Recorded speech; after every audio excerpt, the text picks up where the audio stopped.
Our top story tonight at 5, the remains of an old mill that burned earlier this week in Woonsocket now going through the lengthy demolition and cleanup process.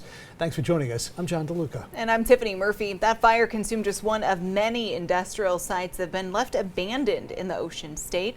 ABC 6 News reporter Ryan Medeiros joins us now with one man's unique perspective on the incident. Ryan?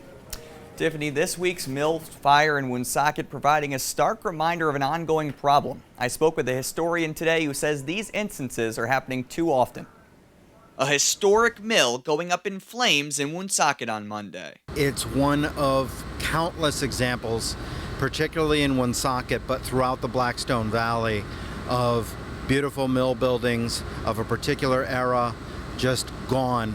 Documentarian Christian de Resendez, a Woonsocket native, has been studying these mills for over a decade for his film series Slatersville, and was well acquainted with the building on Privilege Street. I would drive by that mill building very often. Then one morning you wake up and you're like, oh, look, we're on the news.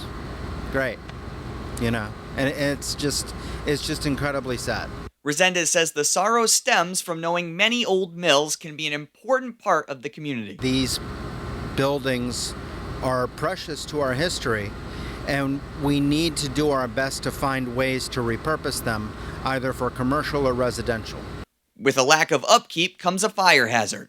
Depending on the mill, it will have chemicals that were used back in the day when it was okay to use certain things that aren't okay now.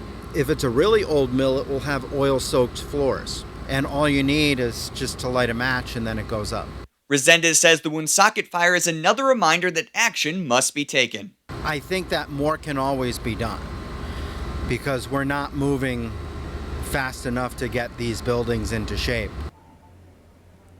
I reached out to the state fire marshal and several departments in the Blackstone Valley area to learn more about how fires like this can be prevented in future. We will keep you updated on air and on our website, abc6.com, when we learn more. In the newsroom, I'm Ryan Medeiros, ABC 6 News. Great.